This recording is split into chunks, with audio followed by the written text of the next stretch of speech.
Good afternoon. My name is Pete Kolsky, and I'm the session organizer for this GDLN set of presentations and discussions today on urban sanitation in Africa. Ventura Bencochia, to my left, is the moderator and reflector. He will be drawing together some conclusions from our work. The titles are Urban Sanitation in Africa and How Do We Achieve and Measure Progress, because I think most of us believe that achieving progress is perhaps more important than the fine points of measuring it. In Ghana, the main agency responsible for sanitation, if you mean to broaden the definition of sanitation to include solid waste, to include disposal of excreta, food, etc., then the Ministry of Local Government, Rural Development and Environment is responsible for sanitation. Regarding who is responsible, just to just give a nutshell, the presentation by our friend from local government, what it means is that at policy level, the Ministry of Local Government, Rural Development and Environment is in charge. Now, when it comes to implementing programs and plans that emanate from these policies, then they are done by the local governments, which in Ghana we refer to as assemblies. So we have metropolitan, municipal, and district assemblies. So between national level and local government level, you have agencies at central level who facilitate the implementation of these projects. And that is the role of the Community Water and Sanitation Agency. Thank you. Colleagues in Ghana, thank you very much for a very clear outline of a number of issues. Tanzania, what are your initial responses to the questions? The arrangement that we have in Dar es Salaam is actually applicable in most of the urban areas, the cities and the municipalities, where you have utility companies or corporations working hand in hand with the local authorities and the communities and the private sector to handle sanitation. That is all for now from Tanzania. Pete, back to you. Thank you very much. That was most interesting, I think, for all of us. Perhaps Ghana could lead off with your perceptions on finance of household sanitation. Is there any subsidy from the state? I think that we've had a lot of problems with the definition of sanitation, technically and also physical infrastructure. Now, for the definition I give for sanitation, is that protection of oneself and others from diseases and sicknesses associated with human physiological waste, including sputum, human feces, urine, and also from human activities like solid waste generated from the food we eat and all our activities. Then once you want to change them, meaning upgrade them, you face the danger of getting them unaffordable, because we are talking about standards that are applicable for the poor. And in certain parts of the country, people actually collect it like that and apply it. They just put it on land, allow it to dry, and all the pathogens are destroyed, and it goes back into the food we eat. We have a problem in the definition because traditionally we've had pit latrines, trench latrines, and then in the mid-70s when we were looking for sanitation facilities. And also tied in perhaps with the experience of bundling services, where when you get involved, when you get interested in a toilet, you're not just buying a toilet, but you're buying a shower as well. But it would be good to do a round on finance to pick up different experiences and different questions, but also different answers that people have found. What we wanted to have was an improvement in the traditional one.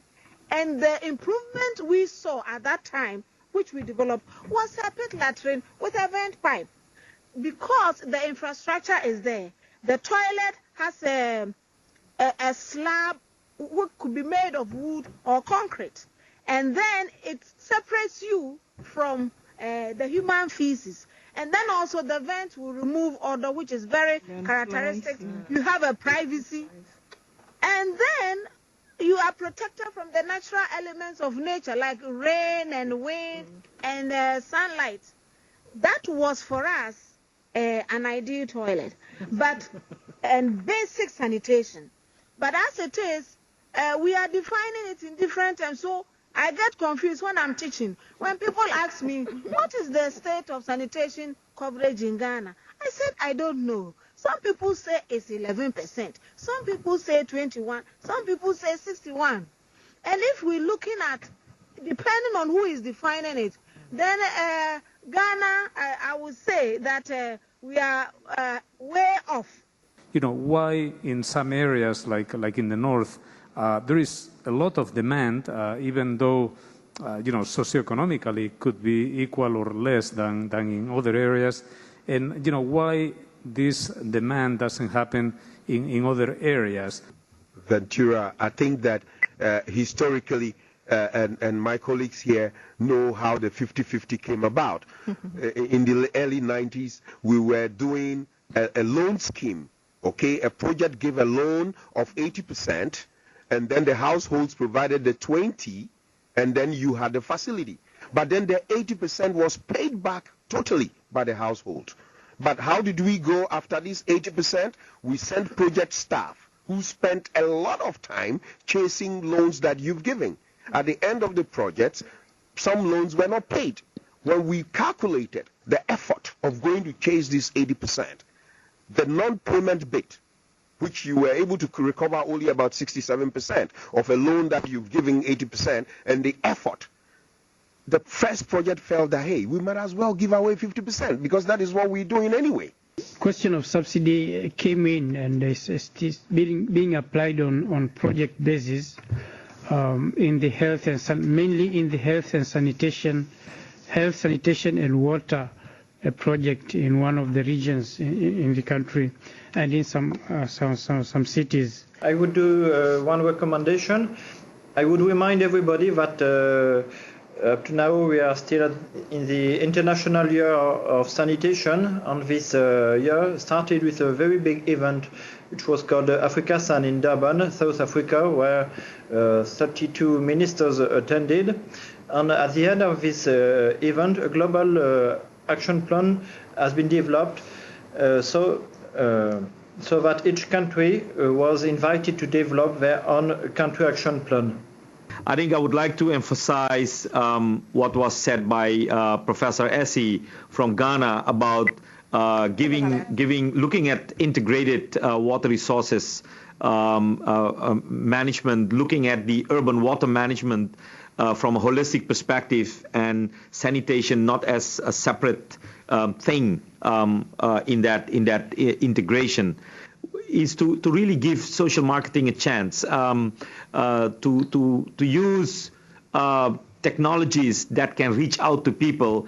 If a lot of people have cell phones, why wouldn't you want to use a strategy that reaches those people through their cell phones until they at least equally treat a latrine and a mobile phone at the same status level or development level in their societies? I think it's worth taking that challenge to use social marketing in societies, because we see that while people are able to buy a cell phone in certain communities, they apparently take a decision not to go for an investment in sanitation. And that has to do with something deep, attitude, culture, etc., etc. So if we manage to think of a strategy, an innovative strategy that could move that attitude, where cell phones become equal to latrines, it would be fantastic to experiment and to support these kind of initiatives. I think for now that would be interesting. The finance issue was also said about considering more concessional kind of loans. I will leave it up to here, Pete. Back to you. And then looking from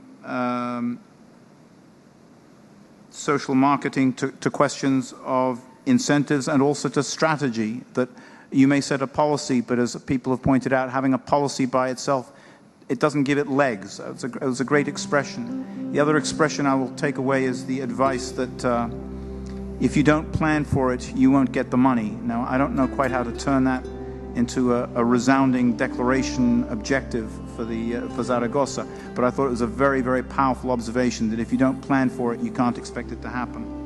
So thank you to everybody and to friends in Senegal and Tanzania, and of course in Washington.